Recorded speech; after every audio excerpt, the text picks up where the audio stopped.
ഇന്നത്തെ നമ്മുടെ വീഡിയോ എന്ന് പറയുന്നത് സാൻസോ എന്ന ബ്രാൻഡിൻ്റെ 28 ഇഞ്ചിൻ്റെ അതായത് light pix back light work ചെയ്യാത്തൊരു കംപ്ലൈൻറ്റാണ്. ഇത് എങ്ങനെയാണ് ഫിക്സ് ചെയ്യുന്നതാണ് ഇന്നത്തെ വീഡിയോ കാണിക്കുന്നത്. ഇതിനകത്ത് മറ്റൊരു കാര്യമുള്ളത്, ഇത് മുമ്പ് ഒരു തവണ റീപ്ലേസ് ചെയ്താണ് LED. പക്ഷേ ഒരു വർഷം ആയപ്പോൾ തന്നെ വീണ്ടും ഇതേ ഇഷ്യൂ വന്നു എന്നാണ് ഇതിൻ്റെ ഉടമസ്ഥൻ പറഞ്ഞത്. അപ്പോൾ എന്തായാലും നമുക്കൊന്ന് അഴിച്ചു നോക്കാം. അഴിച്ചു നോക്കിയ സമയത്ത് തന്നെ നമുക്ക് ഇവിടെ കാണാൻ കഴിയുന്നത് സാധാരണ ഉള്ള പോലെ തന്നെ കോംബോ PCB ആണ്. അതായത് നോർമൽ LED TVകളിൽ ചിലതിൽ പവർ സപ്ലൈ മദർബോർഡ് സെപ്പറേറ്റ് വരും, പക്ഷേ ഇവിടെ കോംബോ PCB ആണ്. അപ്പോൾ എന്തായാലും നമുക്കിതൊന്ന് ജസ്റ്റ് ഒന്ന് ഓൺ ചെയ്ത് കംപ്ലൈൻറ്റ് നിങ്ങളെ കാണിക്കാം. നിങ്ങൾക്ക് സ്റ്റാൻഡ് ബൈ വന്നിട്ടുണ്ട്.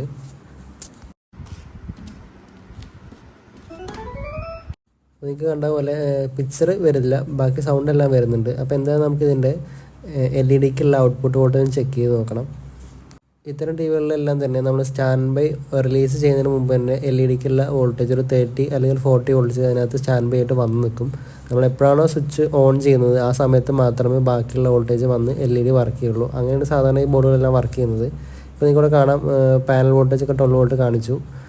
അതേപോലെ തന്നെ LED-ക്കും ചെറിയ വോൾട്ടേജ് കാണിക്കുന്നുണ്ട്. അപ്പോൾ എന്തായാലും നമുക്കിതിൻ്റെ LED ആണ് ആദ്യം അഴിച്ചു നോക്കണം. ബോർഡിൽ നിന്ന് എന്തായാലും സപ്ലൈ വരുന്നുണ്ട്, നമ്മൾ കണ്ടതാണ്. അപ്പോൾ എന്തായാലും ഇതിൻ്റെ പാനൽ നമുക്കൊന്ന് അഴിച്ച് നോക്കാം.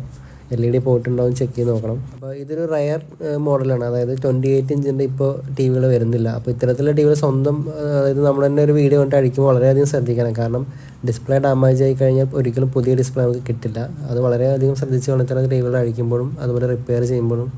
ഈ TV ഏകദേശം ഒരു 8 വർഷത്തോളം ഇതിന് പഴക്കമുണ്ട്. അതുകൊണ്ട് തന്നെ മുമ്പുണ്ടായിരുന്നാൾ പറഞ്ഞിട്ടുണ്ട്, മുമ്പത്തെ വീഡിയോകളൊക്കെ പറഞ്ഞിട്ടുണ്ട്. ഇപ്പോഴുള്ള LED TVകളൊക്കെ ഒന്നുകൂടെ ബെറ്റർ ഡിസ്പ്ലേ ആണ് അതിനകത്ത് കിടക്കുന്നത്. സൈഡ് കോഫൊക്കെ ഉള്ള നല്ല ഹാർഡായിട്ടുള്ള ഡിസ്പ്ലേ തന്നെ കിടക്കുന്നത്. അപ്പോൾ അതുകൊണ്ട് തന്നെ ഡിസ്പ്ലേ ഒക്കെ എങ്ങനെ പോയാലും ഒരു മിനിമം ഒരു 3 ഇയറോളം നമുക്ക് ഓടിക്കാനുള്ളൊരു ലൈഫ് ഇതിനകത്തുണ്ട്. അപ്പോൾ നമ്മളെന്തായാലും ആ ഫ്രെയിമൊക്കെ റിമൂവ് ചെയ്തെടുത്ത് LED നോക്കുമ്പോഴത്തേനും കണ്ടത് ഇവിടെ മുമ്പുണ്ടായിരുന്ന, അതായത് മുമ്പ് കംപ്ലൈൻറ്റ് വന്നപ്പോൾ LED ഇതിൻ്റെ മാറിയിട്ടുണ്ട്. പക്ഷേ ഇത് പ്ലേസ് ചെയ്തിരിക്കുന്ന രീതി ശരിയല്ല. അപ്പോൾ ഇങ്ങോട്ട് കാണാം ആ പുറമേയുള്ള റിഫ്ലക്ടർ ഷീറ്റിലാണ് അത് ഒട്ടിച്ചിട്ടുള്ളത്. അപ്പോൾ ഇങ്ങനെ ഒട്ടിക്കുമ്പോൾ എന്താ സംഭവിക്കുന്നത് വെച്ചാൽ നോർമലി LED എല്ലാം വരയ്ക്കുമ്പോൾ തന്നെ ഹീറ്റ് പ്രൊഡ്യൂസ് ആകുന്നുണ്ട്. പക്ഷേ ഈ ഹീറ്റ് ഇതിൻ്റെ ബോഡി, അതായത് മെറ്റൽ ബോഡി ആയിട്ട് കോൺടാക്റ്റ് ഇല്ലാത്തതുകൊണ്ട് അത് ആ LED തന്നെ ഓവറായിട്ട് ഹീറ്റായിട്ടും ഇങ്ങനെ LEDകൾ പെട്ടെന്ന് തന്നെ പോവാം. അപ്പോൾ നോർമലി LED പോകാറുണ്ട്, ഒരു ഇത്തരം ഹവേഴ്സ് അതിന് വർക്കിംഗ് ഉണ്ട്, അത് കഴിഞ്ഞാൽ പോകാറുണ്ട്. പക്ഷേ ഇവിടെ പ്രോപ്പറായിട്ടുള്ള ഹീറ്റ് ഡിസിപ്പേഷൻ നടക്കാത്തതുകൊണ്ട് പോയതാവാനാണ് കൂടുതൽ ചാൻസ്. പക്ഷേ ഇവിടെ നമുക്ക് LED ചെക്ക് ചെയ്യുമ്പോൾ അത് വർക്ക് ചെയ്യാതൊന്നും കാണുന്നില്ല. പക്ഷേ നമുക്കൊരു കാര്യം ശ്രദ്ധിച്ച് LEDകളെല്ലാം തന്നെ, അതായത് കളറൊക്കെ ചേഞ്ച് ആണ്, ചെറുതായിട്ട് ഇങ്ങനെ യെല്ലോ കളറൊക്കെ ആയിട്ടുണ്ട്. അപ്പോൾ തന്നെ നമുക്ക് ഏകദേശം മനസ്സിലാവും LED വീക്കാണെന്ന്. ചില LED ചെക്കറുകളിൽ, അതായത് ഇവിടെ നമ്മൾ ഉപയോഗിക്കുന്ന LED ചെക്കർ ഇപ്പോൾ വരുന്നതാണ്. അപ്പോൾ അതിനകത്ത് കുറച്ച് നോർമൽ LED ചെക്ക് ചെയ്യാൻ മാത്രമേ നമുക്ക് പറ്റുള്ളൂ. മുമ്പുണ്ടായിരുന്ന ചില LED ചെക്കറിൽ കുറച്ചുകൂടെ ആംബിയർ കൂടുതലായതുകൊണ്ട് പെട്ടെന്ന് തന്നെ പോകാനുള്ള LEDകൾ ഇത് കണക്ട് ചെയ്യുമ്പോൾ തന്നെ പോകാറുള്ളതാണ്. പക്ഷേ ഇവിടെ അത് പോകുന്നില്ല. അപ്പോൾ നമ്മളെന്തായാലും LED ചെക്ക് ചെയ്തപ്പോൾ പോയിട്ടില്ല. പക്ഷെ എന്തായാലും നമ്മൾ LED മാറുന്നുണ്ട്, കാരണം അത് പ്രോപ്പറായിട്ട് ഇൻസ്റ്റാൾ ചെയ്തിട്ടില്ല. ഇതുപോലെ നമ്മൾ മോഡിഫൈ ചെയ്തിട്ട് LED ഇടാറുണ്ട്. പക്ഷെ അങ്ങനെ ചെയ്യുമ്പോൾ തന്നെ അത് പ്രോപ്പറായിട്ട് ആ ബോഡിയായിട്ട് കറക്റ്റ് കോൺടാക്റ്റ് കിട്ടുന്ന തരത്തിൽ വേണം അത് പ്ലേസ് ചെയ്യാൻ. അങ്ങനെ ചെയ്തില്ല എങ്കിൽ പെട്ടെന്ന് തന്നെ LED പോകാനുള്ള ചാൻസ് വളരെ കൂടുതലാണ്. മുമ്പത്തെ എത്ര ഉണ്ടായിരുന്ന, അത് മുമ്പ് TVകളുണ്ടായിരുന്ന അത്ര ക്വാളിറ്റി ഇപ്പോഴത്തെ TVകൾക്കില്ല, അതായത് LEDകൾക്കില്ല. അതുകൊണ്ട് തന്നെ പ്ലേസ് ചെയ്യുമ്പോൾ ഈ കാര്യം വളരെയധികം ശ്രദ്ധിക്കണം. ഇവിടെ നമ്മൾ ചെക്ക് ചെയ്തപ്പോൾ LED വർക്കിംഗ് ആണ്. ഇപ്പോൾ അതായത് LED ഇപ്പോൾ നിങ്ങൾ കണ്ടുകാണും LED വർക്കിംഗ് ആണ്. ഇത് നമ്മൾ ബോർഡിൽ കണക്ട് ചെയ്യുമ്പോഴും ഇത് വർക്കിംഗ് ആണ്, അതായത് PCBയിൽ കണക്ട് ചെയ്ത് ഓൺ ചെയ്യുമ്പോഴും ഇത് വർക്കിംഗ് ആണ്. സാൻസോ വീഡിയോക്കോൺ എല്ലാം വരുന്ന സെയിം TV, അതായത് പാർട്സുകളെല്ലാം സെയിം ആണ്, ഒരേ കമ്പനി തന്നെയാണെന്നാണ് മുമ്പ് ഉണ്ടായിരുന്നത്. നിങ്ങൾക്ക് അറിയാമായിരിക്കും. ഇപ്പോൾ ആ 2 ബ്രാൻഡുകളും ഇല്ല. ഇപ്പോൾ സാൻസോ എന്ന ബ്രാൻഡ് വേറെ, അതായത് പുതിയ TVകളൊക്കെ ഇറക്കുന്നുണ്ട്. പക്ഷേ ഇതും അവരുടെ മുമ്പത്തെ ബ്രാൻഡ് യാതൊരു ബന്ധമില്ലെന്നാണ് മനസ്സിലാക്കാൻ സാധിച്ചത്. അപ്പോൾ നിങ്ങൾ അകത്തുള്ള TV വാങ്ങിക്കുമ്പോൾ പഴയൊരു ക്വാളിറ്റി ഒരിക്കലും പ്രതീക്ഷിക്കരുതെന്നാണ് എനിക്ക് മനസ്സിലായുള്ള കാര്യം ഇതിൽ നിന്ന്. സോ അതുകൊണ്ട് തന്നെ മുമ്പത്തെ TVകളിൽ അത്ര ലൈഫ് ഇപ്പോഴത്തെ TVകളില്ല. പിന്നെ ചില TVകളിൽ, അതായത് കുറേ നാൾ വർക്ക് ചെയ്യുമ്പോൾ ഇത്തരത്തിൽ കാണുന്ന LED-ക്കുള്ള ഫിൽറ്റർ കപ്പാസിറ്ററുകൾ, അതിന് വോൾട്ടേജ് കൊടുക്കുന്ന ഫിൽറ്റർ കപ്പാസിറ്ററുകൾ ബൾജായി പോവുക, അല്ലെങ്കിൽ എന്തെങ്കിലുമൊക്കെ ലെഗുകൾ കൊറോഷൻ വരാനുള്ളൊക്കെ സാധ്യതയുണ്ട്. കുറേ അധികം വർക്ക് ചെയ്യുമ്പോൾ അങ്ങനെ കംപ്ലയിൻറ്റ് വരാറുണ്ട്. ഇവിടെ ഈ TV വാങ്ങിച്ചിട്ട് ഏകദേശം ഒരു 8 വർഷത്തോളം അത് കൂടുതലായിട്ടുണ്ട്. അപ്പോൾ അങ്ങനെ വരുമ്പോൾ ഈ ഫിൽറ്റർ കപ്പാസിറ്ററുകൾ ലീക്കേജ് വരികയോ അല്ലെങ്കിൽ ബൾജാവുകയൊക്കെ ചെയ്യുമ്പോൾ LED ഇടയ്ക്ക് വർക്ക് ചെയ്യാതിരിക്കുകയോ അല്ലെങ്കിൽ ബ്രൈറ്റ്നസ് കുറവായിട്ടൊക്കെ കാണാറുണ്ട്. അപ്പോൾ ഇവിടെ നമ്മൾ അതുകൂടെ മാറുന്നുണ്ട്, കാരണം പോകാൻ സാധ്യതയുള്ളതെല്ലാം തന്നെ നമ്മൾ ഈ ഒരു അവസരത്തിൽ മാറുന്നുണ്ട്. അതെന്തുകൊണ്ടും TVയുടെ LED ലൈഫ് ഇമ്പ്രൂവ് ചെയ്യാൻ ഹെൽപ്പ് ചെയ്യും. ഇവിടെ നമ്മൾ മാറാൻ പോകുന്ന കപ്പാസിറ്റർ ഇതിനകത്തുള്ളത് 33 MFD 200 വോൾട്ടാണ്. നമ്മൾ പുതിയതായിട്ട് ഇടാൻ പോകുന്നത് 33 വോൾട്ട് 250 വോൾട്ടാണ്. അതായത് വോൾട്ടേജ് 50 വോൾട്ടേജ് കൂടുതലാണ്. അങ്ങനെ കൂടുതലുകൊണ്ട് യാതൊരു പ്രശ്നമല്ല.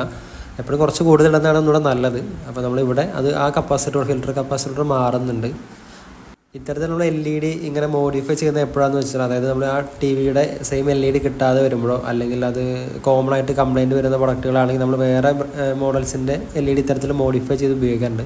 അപ്പോൾ അങ്ങനെ ചെയ്യുന്ന സമയത്ത് പ്രോപ്പറായിട്ട് ആ ബോഡിയായിട്ട് കോൺടാക്റ്റ് വരുന്ന തരത്തിൽ അത് ഇൻസ്റ്റാൾ ചെയ്തെങ്കിൽ മാത്രമേ അതിന് ലൈഫ് കിട്ടുള്ളൂ. അപ്പോൾ അങ്ങനെ ആരെങ്കിലുമൊക്കെ സർവീസ് ചെയ്യുന്നുണ്ടെങ്കിൽ ഇതുപോലെ കൂടുതലും, അതായത് ഇത്തരത്തിൽ ബോഡിയായിട്ട് അറ്റാച്ച് ചെയ്യാൻ മാക്സിമം ശ്രദ്ധിക്കുക. അപ്പോൾ നമുക്കൊരിക്കലും ഒരു കസ്റ്റമർ നിലയ്ക്ക് അല്ലെങ്കിൽ അത് ഉപയോഗിക്കുന്ന ആൾക്ക് ഒരിക്കലും അത് അറിയാൻ പറ്റില്ല. അപ്പോൾ ചെയ്യുന്നവരാണ് കൂടുതലും ശ്രദ്ധിക്കേണ്ടത്. അങ്ങനെ തന്നെ ഇൻസ്റ്റാൾ ചെയ്യാൻ മാക്സിമം ശ്രദ്ധിക്കുക. പിന്നെ അതുപോലെ കുറച്ചധികം പഴക്കം വന്ന ടി വികളിൽ LED മാറാതെ കൂട്ടത്തിൽ ഇത്തരത്തിലുള്ള ഫിൽറ്റർ കപ്പാസിറ്റികളോ അല്ലെങ്കിൽ എന്തെങ്കിലും വീക്കായിട്ട് കമ്പോണൻസ് ഉണ്ടെങ്കിൽ അതുകൂടെ മാറാൻ ശ്രദ്ധിക്കുക. കാരണം അത് എന്തായാലും കുറച്ചുകൂടെ നമുക്ക് കൂടുതൽ നാൾ ഓടിക്കാൻ സാധിക്കും, അത് വർക്ക് ചെയ്യാൻ സാധിക്കും. അപ്പോൾ ഇവിടെ നമ്മൾ എന്തായാലും ആ ഫിൽറ്റർ കപ്പാസിറ്റർ മാറിയിട്ടുണ്ട്. അതുപോലെ LED മാറുന്നുണ്ട്. LED ഇപ്പോൾ നമ്മൾ ചെക്ക് ചെയ്തപ്പോൾ വർക്കിംഗ് ആണ്, അതായത് ഫുൾ LEDയും കംപ്ലീറ്റ് വർക്കിംഗ് ആണ്. എങ്കിലും ഇത് നമുക്കൊരു വിശ്വസിക്കാൻ പറ്റാത്ത ഒരു ഇതാണ്. കാരണം നേരത്തെ വർക്ക് ചെയ്യില്ല, പക്ഷേ ഇപ്പോൾ നമ്മൾ ജസ്റ്റ് ഒന്ന് കണക്ട് ചെയ്തപ്പോൾ തന്നെ ഓണായി വരുന്നുണ്ട്. അപ്പോൾ എന്തായാലും നമ്മൾ ആ LED മാറാൻ തീരുമാനിച്ചു. പുതിയ LED എടുത്തിട്ടുണ്ട്. 6 LED വരുന്നുണ്ട്. ഒരു സ്ട്രിപ്പിനകത്ത് 6 LED ഉണ്ട്. 3 വോൾട്ടാണ്. അങ്ങനത്തെ 3 LED സ്ട്രിപ്പുകളുണ്ട്. അപ്പോൾ ആ 3 നമ്മൾ ഇളക്കിയെടുത്ത് ആ റിഫ്ലക്ടർ ഷീറ്റ് നമ്മൾ ആ LEDയുടെ ആ ഒരു ബോഡിയായിട്ട് കോൺടാക്റ്റ് വരാൻ രീതിയിൽ കട്ട് ചെയ്ത് മാറ്റുന്നുണ്ട്. അപ്പോൾ അങ്ങനെ മാറ്റുന്നത് എന്തിനാണെന്ന് വെച്ചാൽ ആ ബോഡിയായിട്ടൊരു കോൺടാക്റ്റ്, മിനിമം കോൺടാക്റ്റ് അവിടെ വരുന്നതാണ്. നേരെ മറിച്ച് നമ്മൾ ഈ ഷീറ്റിൻ്റെ പുറമേയാണ് വെക്കുന്നതെങ്കിൽ LED പെട്ടെന്ന് തന്നെ പോകാൻ സാധ്യത വളരെ കൂടുതൽ. അതുകൊണ്ടാണ് നേരത്തെ ഉണ്ടായിരുന്ന LED ഒരു ഏകദേശം 1 വർഷം 1.5 വർഷത്തിനുള്ളിൽ തന്നെ കംപ്ലൈൻ്റ് ആയത്. അപ്പോൾ അത് അവോയ്ഡ് ചെയ്യാൻ ഇത്തരത്തിൽ കറക്റ്റായിട്ട് പ്രോപ്പറായിട്ട് പ്ലേസ് ചെയ്ത് കഴിഞ്ഞാൽ അത് കുറച്ചധികം ലൈഫ് നമുക്കതിന് കിട്ടുന്നതാണ്. അപ്പോൾ നമ്മൾ LED കറക്റ്റ് ഫിക്സ് ചെയ്തിട്ടുണ്ട്. ശേഷം കണക്ഷൻ എല്ലാം തന്നെ കൊടുത്തിട്ടുണ്ട്. ഇവിടെ സീരീസാണ് കണക്ഷൻ വരുന്നത്. അതായത് ഒരു LEDയുടെ പോസിറ്റീവ് എടുത്ത് അടുത്ത് നെഗറ്റീവ് അങ്ങനെ കൊടുത്തിട്ടാണ് ഇത് വർക്ക് ചെയ്യുന്നത്. അപ്പോൾ ഇവിടെ നമ്മൾ LED നിങ്ങൾക്ക് കാണാം, LED എല്ലാം കംപ്ലീറ്റ് വർക്കിംഗ് ആയിട്ട്. നേരത്തെ ഉണ്ടായിരുന്ന LEDയേക്കാളും കുറച്ചുകൂടെ ബ്രൈറ്റ്നസ് കൂടുതലായിട്ട് നിങ്ങൾക്കിവിടെ കാണാൻ സാധിക്കും. അത് LED എന്തായാലും വീക്കാണ്, അതുകൊണ്ട് നമ്മളങ്ങനെ മാറിയിട്ടുണ്ട് എന്തായാലും. അതുപോലെ ആ LED കറക്റ്റ് ഒന്ന് ആ റിഫ്ലക്ട് ഷീറ്റിലൊന്ന് ടൈപ്പ് വെച്ച് ഒട്ടിച്ചിട്ടുണ്ട്. ശേഷം നമുക്ക് ആ ഡിഫ്യൂസർ ഷീറ്റ് എല്ലാം ഇൻസ്റ്റാൾ ചെയ്ത് പാനലൊക്കെ ഫിക്സ് ചെയ്യാം.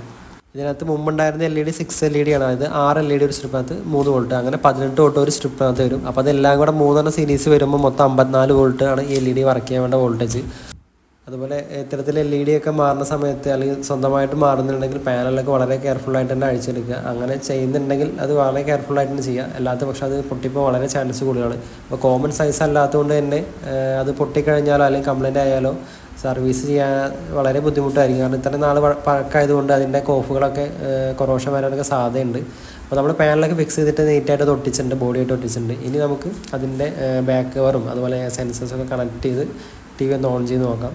പാനലിലൂടെ കണക്ട് ചെയ്ത് നമുക്ക് ഓൺ ചെയ്ത് നോക്കണം. അപ്പോൾ ഈ വീഡിയോ കൊണ്ട് ഉദ്ദേശിക്കുന്നത് ഇത്രയേ ഉള്ളൂ. അപ്പോൾ നിങ്ങൾ TV കുറച്ച് മുമ്പത്തെ പഴയ മോഡലാണെങ്കിൽ കൂടെ പുതിയ LED ഇടുന്ന സമയത്ത് ഈ കാര്യങ്ങൾ ശ്രദ്ധിക്കുക. അതായത് പ്രോപ്പറായിട്ട് ബോഡിയായിട്ട് കോൺടാക്റ്റ് വരുന്ന രീതിയിൽ തന്നെ LED പ്ലേസ് ചെയ്യാൻ ശ്രമിക്കുക. അത് സർവീസ് സെൻ്റർ ചെയ്യുമ്പോൾ അവരോടുകൂടെ ജസ്റ്റ് സംസാരിക്കുന്നത് നല്ലതായിരിക്കും. കാരണം പല ആൾക്കാരും ഇത് പുറത്ത് വെച്ച് ഒട്ടിച്ചിട്ട് വീണ്ടും പെട്ടെന്ന് തന്നെ കംപ്ലൈൻ്റ് ആയി കണ്ടിട്ടുണ്ട്. അപ്പോൾ ആ ഒരു പ്രശ്നം നമുക്കത് അവോയ്ഡ് ചെയ്യാൻ സാധിക്കും. റിഫ്ലക്ടർ ഷീറ്റിൽ LED ഒട്ടിച്ച് വർക്ക് ചെയ്യിക്കുന്ന സമയത്ത് എന്തെങ്കിലും കാരണവശാൽ LED അതിന് ഇളകി വരുമ്പോൾ നമ്മുടെ പുറമേയുള്ള ഡിഫ്യൂഷൻ ഷീറ്റിൽ ആ LED തട്ടുകയും അല്ലെങ്കിൽ അത് അടുത്ത് വന്നിരിക്കുമ്പോൾ ആ ഒരു ബ്ലാക്ക് ഷെയ്ഡ് പോലെയൊക്കെ തോന്നും. അപ്പോൾ ചില TVയിൽ അങ്ങനെ കണ്ടിട്ടുണ്ട്. അപ്പോൾ അത് ഇത്തരത്തിൽ ആ റിഫ്ലക്ടർ ഷീറ്റിൽ പ്ലേസ് ചെയ്തുകൊണ്ടാണ് അങ്ങനെ കംപ്ലൈൻറ്റ് കാണിക്കണേ. അപ്പോൾ എന്തായാലും വീഡിയോ നിങ്ങൾക്ക് ഇഷ്ടമായെങ്കിൽ ലൈക്ക് ചെയ്യാനും അതുപോലെ സബ്സ്ക്രൈബ് ചെയ്യാനും മറക്കരുത്. അടുത്തൊരു യൂസ്ഫുൾ വീഡിയോ ആയിട്ട് നമുക്ക് വീണ്ടും കാണാം.